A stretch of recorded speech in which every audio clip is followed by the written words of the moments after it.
ஆண்டவர் இயேசு கிறிஸ்துவின் நாமத்தினாலே உங்களை அன்போடு வாழ்த்துகிறேன். இந்த ஞாயிற்றுக்கிழமை காலையில் கர்த்தருடைய நாளிலே தேவனுடைய ஆலயத்துக்கு போகிறோம் என்கிற வாஞ்சியோடு நீங்கள் ஆயத்தமாய் கொண்டிருப்பது எத்தனை மகிழ்ச்சியானது. இந்த காலை வேளையிலே நீங்கள் சுகமாயிருப்பீர்களாக, மன மகிழ்ச்சியோட ஆலயத்துக்கு வருவீர்களாக. தைரியமாய் கர்த்தரை துதிக்க நமக்கு கர்த்தர் ஒத்தாசை பண்ணுவாராக.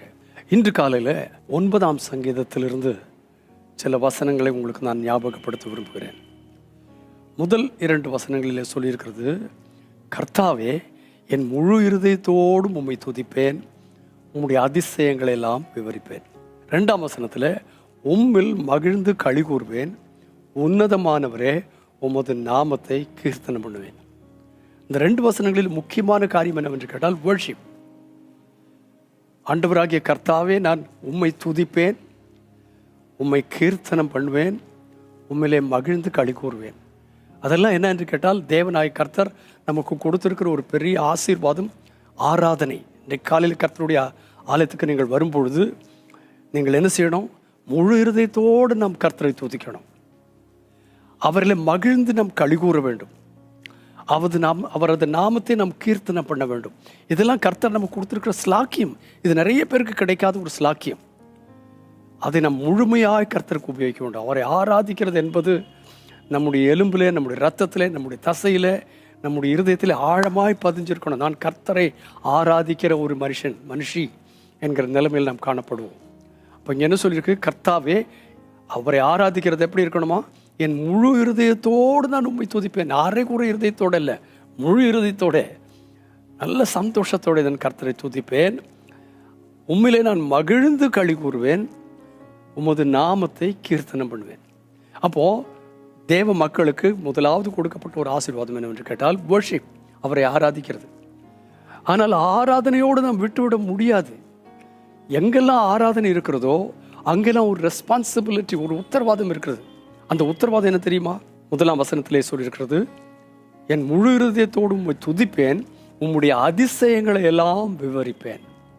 யாரெல்லாம் கர்த்தரை துதிக்கிறார்களோ அவர்கள் மௌனிகளாக இருக்க முடியாது. ஆண்டவராகிய கர்த்தருடைய கிரியைகளை, அதிசயங்களை எல்லாம் விவரிக்க வேணும். 11ஆம் வசனத்தில் நீங்கள் வாசிப்பீர்களே, ஆனால் சியோனில் வாசமாயிருக்கிற கர்த்தரை கீர்த்தனம் பண்ணி அவர் செய்கைகளை ஜனங்களுக்குள்ளே அறிவியுங்கள். Worship is not sufficient. Worship is beautiful. Worship is uplifting. Worship is edifying. அப்போ துதிப்பது என்பது நம்மை பக்தி விருத்திக்கேதாய் நடத்துகிறது. அது நம்மை சந்தோஷத்துக்குள்ளே வழி நடத்துகிறது. ஆனால் அதோடு நிறுத்துகிறது இல்லை.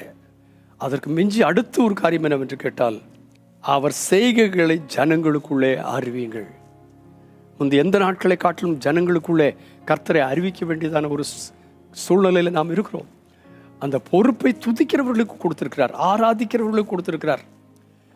நான் ஆராதனை வீரன் என்று சொன்னால் அதோடு நிறுத்த முடியாது.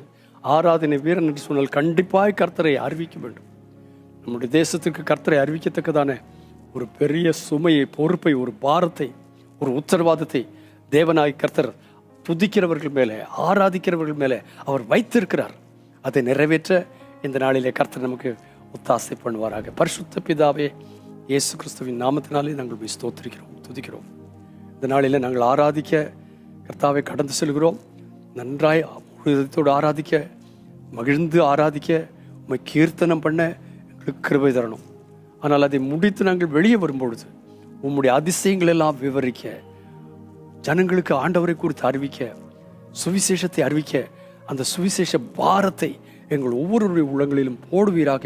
நீர் அப்படி செய்கிறதற்காக உமக்கு நன்றி. இயேசு கிறிஸ்துவின் நாமத்தில் பிதாவே, ஆமென், ஆமென். God bless you abundantly as you go to church and worship the Lord. Make you a witness for Him. In Jesus' name, amen and amen.